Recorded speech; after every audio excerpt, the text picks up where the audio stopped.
Hello everyone, welcome to my another video. I hope you all are doing well. सो ड्रामे की starting में हमें यही दिखाया जाता है कि यहाँ पे जीजुल आंजा के पास आके उसे यही बताने लगा था कि मुझे अपनी पास्ट की मेमोरीज़ याद आ चुकी हैं। मुझे ये भी याद है कि हम दोनों फिर बचपन में कितने अच्छे फ्रेंड्स हुआ करते थे। और वो तो खुश हो जाती है कि चलो इसे कुछ तो याद आया। एंड देन इसी के साथ ही ये सीन तो कट। अगले दिन हमें दिखाया जाता है कि ये चोरी चोरी आंजा को देखने की कोशिश कर रहा था, बट वो तो आज सियोन को पिक करने के लिए आई ही नहीं थी। हॉस्पिटल में बैठा उसी के बारे में ही सोच रहा होता है कि तभी एंट्री होती है सियोन की अपनी एक फ्रेंड हुई के साथ। उसका रैबिट बीमार था ना, तो इसलिए वो इन अंकल से कहने लगती है कि देखें प्लीज़ इसे जल्द से जल्द ठीक कर दे, वरना फिर मैं इसके बगैर क्या करूँगी। वो भी कह देता है कि डोंट वरी, ये ठीक हो जाएगा।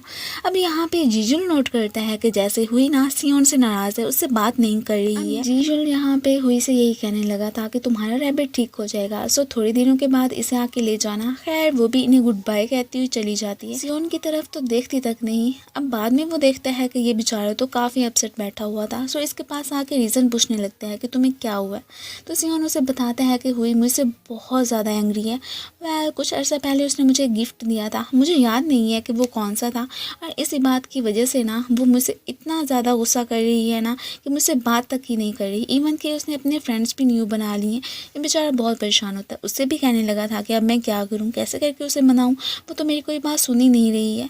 अब ये उसे तसल्ली देने लगता है कि पहले तो तुम परेशान होना बंद कर दो, और साथ ही साथ ये भी कहता है कि हो सकता है कि वो इस बात की वजह से अगर नाराज़ है भी सही ना, तो कुछ अरसे बाद वो खुद ही ठीक हो जाएगी। उसे सोचने के लिए कुछ तो टाइम दो ना, और वैसे भी उसे काम रहने दो, अभी उसे कोई भी बात ना करना। ये उसकी बात मान जाता है एंड देन फ़ौरन से वहाँ से चला गया था। अब थोड़ी देर के बाद आहंजा की नज़र सियोन पे पड़ जाती है। ये काफ़ी अपसेट होता हुआ वहाँ से जा रहा था। वो इसे पकड़ लेती है कि तुम्हें क्या हुआ। अब इसने सारी बात का उसे बता दिया था, और ये भी कि आखिर जीजुल ने उसे क्या मशवरा दिया है। यहाँ पे वो उसे कहती है कि अगर मेरी एडवाइस मानो ना, तो तुम उसके दिए आइडिया पे बिल्कुल भी अमल मत करना। देखो इस तरह वो तो तुमसे और ज़्यादा नाराज़ हो जाएगी कि तुम आखिर उससे बात क्यों नहीं कर रहे हो। सो इसलिए मैं कहती हूँ कि तुम जाके ना हुई से अपोलोजाइज़ कर लो, उससे कहो कि मैं वो भूल गया था, सो इसलिए नेक्स्ट टाइम ऐसी गलती कोई भी नहीं होगी।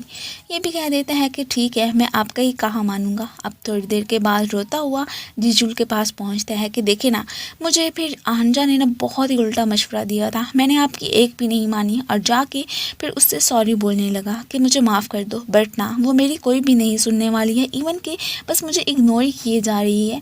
अब ये उसे कहता है कि देखो जो मैंने कहा था ना, एक दफ़ा तुम्हें वो ज़रूर ट्राई करना चाहिए, मुझे उम्मीद है कि वो मान जाएगी। अब ऐसे ही तो होता है ना। खैर ये भी फिर फ़ौरन से कह देता है कि ठीक है, अब की बार पक्का मैं आपकी बात ही मानूंगा। वैसे भी मैंने सुना है कि आपकी गर्लफ्रेंड है, तो इसलिए मुझे पहले भी आपका ही कहा मानना चाहिए था।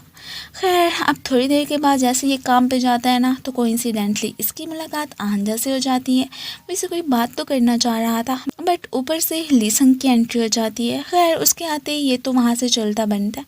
पीछे से ये उसे बताता है कि मैं ना किसी काम के सिलसिले में सिटी जा रहा हूँ, सो अगर तुम्हें कुछ मंगवाना है तो मुझे बता सकती हो, वैसे भी मैं तुम्हारा अच्छा फ्रेंड हूँ ना।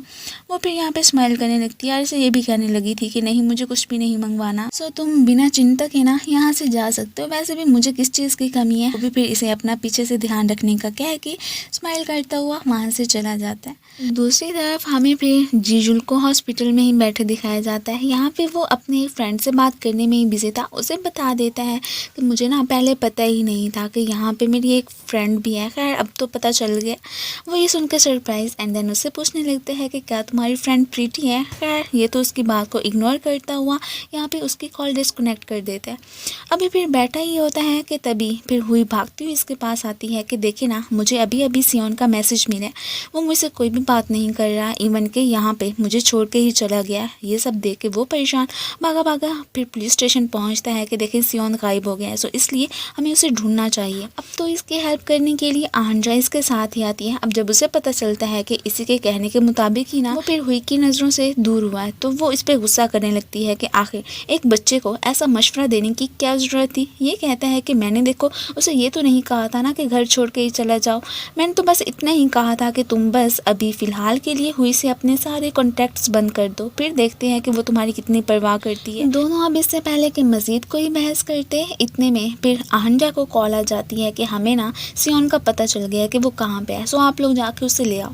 ये दोनों अब उसके पास पहुँच आए होते हैं। सियोन तो जीजुल से यही पूछने लगते हैं कि क्या हुई ने मेरा पूछा था, तो वो उसे कह देता है कि हाँ बिल्कुल, वो तुम्हारे लिए बहुत ज़्यादा परेशान थी।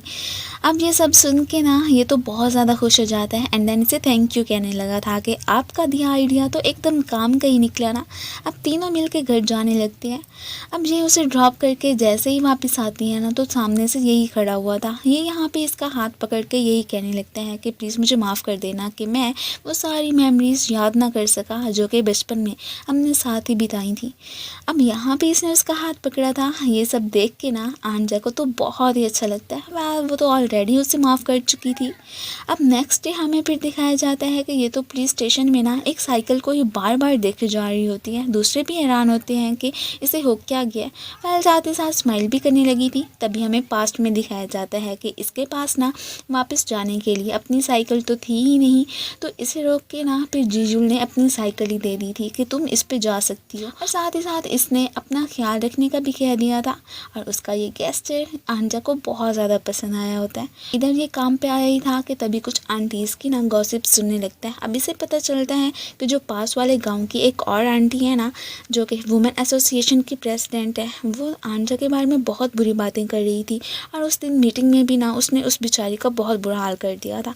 ये सब सुन के इसे ज़रा भी अच्छा नहीं लगता कि आखिर वो खुद को समझती क्या है। तभी थोड़ी देर के बाद जो कि वहाँ से जा रहा था कि वही वाली आंटी भागी भागी इसके पास आती है कि पास वाले गाँव में ना मेरी मम्मा रहती हैं और उनका डॉगी बहुत ज़्यादा बीमार है, सो क्या तुम जाके उसे देख सकती हो। ये उसे तो मना करने लगा था, बट यहाँ भी उसे रोक देती है कि देखो ऐसा ना करो, तुम्हें मेरे साथ ही चलना होगा, मुझे ना शॉर्टकट का पता है, हम दोनों जल्दी वापस आ जाएंगे, ज़्यादा टेंशन मत लो।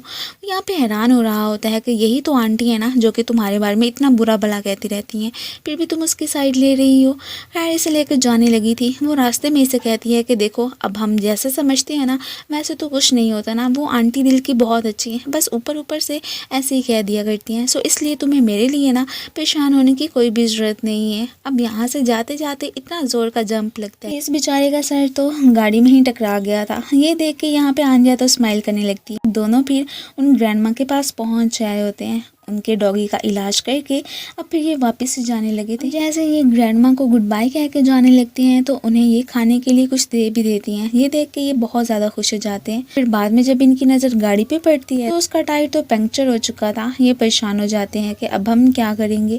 खैर पास में ही एक शॉप थी, सो इसलिए इसे जुड़ने में काफ़ी टाइम तो लग जाना था ना, तो उसी बीच ना ये उसे एक बहुत ही ब्यूटीफुल सी प्लेस पे लेके आ जाती है। साथ ही साथ उससे अपोलोजाइज़ भी करने लगी थी कि देखो मैं ही तुम्हें यहाँ पे लाई थी ना कि हम जल्दी वापस चले जाएंगे, बट देखो ना इतनी लेट हो जाएगी, प्लीज़ नाराज़ मत होना। वो कहता है कि कोई बात नहीं, बल्कि मुझे तो यहाँ पे आके बहुत ही अच्छा लग रहा है। दोनों साथ में बहुत ही अच्छा टाइम स्पेंड करते हैं, ऐसे मानो कि दोनों बिल्कुल वैसे ही फ्रेंड्स बन चुके हों जैसे कि बचपन में हुआ करते थे। अभी उसे ड्रॉप करने के लिए आया ही था कि तभी यहाँ पे अचानक एक लड़की की एंट्री होती है, जिसे देख के ये तो एकदम सरप्राइज रह गया था। और ये कोई और नहीं बल्कि इसकी एक्स गर्लफ्रेंड मिनी होती है। इन दोनों को एक दूसरे की तरफ ऐसे देखते देख के ना ये तो समझ जाती है कि ज़रूर ये उसकी गर्लफ्रेंड होगी, इसलिए फिर वहाँ से चली गई थी। इधर हॉस्पिटल में हमें इसके फ्रेंड युन को दिखाया जाता है जो कि अब अपने ही फ्रेंड से मिलने के लिए पहुँच आया था। ये इधर उससे पूछ रहा होता है कि तुम्हें यहाँ पे आने की क्या ज़रूरत पड़ गई, वैसे भी हमारे बीच अब कुछ भी नहीं रहा है, हम दोनों में जो भी रिश्ता था वो ख़त्म हो गया। ये उसे कहती है कि नहीं ऐसी कोई भी बात नहीं है, मैं मानती हूँ कि पास्ट में मेरी बहुत सारी गलतियाँ थी, बट मैंने अब उन्हें सुधारने का सोच लिया है। अब प्लीज़ मुझे एक हफ़्ता तो दे दो ना, मैं एक हफ़्ते के अंदर अंदर तुम्हारे दिल में फिर से पहले जैसी फीलिंग्स डेवलप करके रहूँगी। वो इसे यहाँ से जाने को कहने को बोल रहा था, बट ये नहीं मान रही होती। अब तभी इसकी नज़र पड़ती है अपने फ्रेंड जुन पे, जो कि अचानक ही यहाँ पे आ टपका था। वो तो यहाँ पे अब अपने फ्रेंड पे बहुत ज़्यादा गुस्सा करने लगा था कि ज़रूर तुम्हारी वजह से ही मिन को पता चला होना है कि मैं यहाँ पे हूँ, और वाकई में ऐसी ही बात थी। खैर ये साहिबा उसे बताती है कि देखो तुम्हें ना मुझे लेके ज़्यादा वरीड होने की ज़रूरत नहीं है, मैं यहाँ पे तुम्हारे घर नहीं रहूँगी, बल्कि मैंने तो कहीं और स्टे करने का अपना फुल अरेंज कर लिया है। वो हैरान कि तुम कहाँ पे रहोगी। इधर हमें फिर वुमेन एसोसिएशन प्रेसिडेंट के घर का ही सीन दिखाया जाता है। अब यहाँ पे अचानक इनके घर में ना कोई गड़बड़ी हो गई थी, सो इसलिए फ़ौरन से ये आंजा को बुला लेती हैं और उसे कहती हैं कि हमारे यहाँ ना एक गेस्ट आई हैं, सो प्लीज़ क्या तुम उसे अपने घर में स्टे करवाओगी, वैसे भी तुम्हारे घर में इतनी सारी जगह तो है सही ना। ये फ़ौरन से मान जाती है। अब जाके उसे पता चलता है कि वो वाली लड़की कोई और नहीं बल्कि मिनी ही है। अब उसके साथ यहाँ पे जीजुल को देख के ना सारी लेडीज़ यही समझने लगती हैं कि ओह, तो जिस गर्लफ्रेंड का तुम जिक्र कर रहे थे क्या वो ये है, कितनी प्रीटी है ना। वो इन सबको कुछ कहना तो चाह रहा था बट इतने में ऊपर से एंट्री हो जाती है ली संग की। अब उसे देख के सारे इससे यही कह के इंट्रोड्यूस करवाने लगती हैं कि ये तो फिर हमारी आंजा का ही बॉयफ्रेंड है। अब ये सुन के इसे तो ज़रा भी अच्छा नहीं लग रहा होता कि ये आंटीज़ क्या कह रही हैं। ये फ़ौरन से कह देती है कि नहीं नहीं, ऐसी कोई भी बात नहीं है, हम दोनों तो जस्ट फ्रेंड्स हैं। खैर आंजा तो फिर बाद में इसे अपने घर ही लेके आ गई थी और मिन को उसका घर बहुत ही पसंद आता है कि ये कितना नाइस है एंड पीसफुल भी। अब इधर बाहर ये दोनों एक दूसरे को घूर के ही देख रहे होते हैं। इसे तो बहुत ज़्यादा खुशी थी कि चलो मुझे इतना तो पता चल गया ना कि आंजा इसकी गर्लफ्रेंड नहीं है। इससे पहले कि इन दोनों के बीच मजीद कोई भी बात होती, ऊपर से एंट्री होती है आंजा की।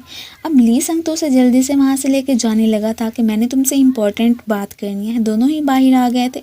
जी जूल तो घर में आके बहुत ज़्यादा ही गुस्सा करता है कि जिसकी तो कोई हद ही ना हो, और यहाँ पे अपने फ्रेंड पे ही भड़क गया था कि देखो तुम्हारी वजह से ही मिन यहाँ पे आई है, अब उसका क्या करें। अब देखो ना, मिन की वजह से ही ना यहाँ पे फिर आंजा को मिसअंडरस्टैंडिंग हो गई है। वो तो यही समझ रही होगी ना कि शायद वो मेरी गर्लफ्रेंड ही है।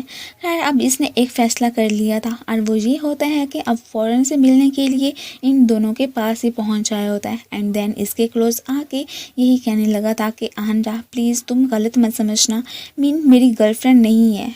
एंड ये सुन के वो तो एकदम सरप्राइज रह जाती है और फिर इसी के साथ ही ये पार्ट ख़त्म हो जाता है। Thank you for watching.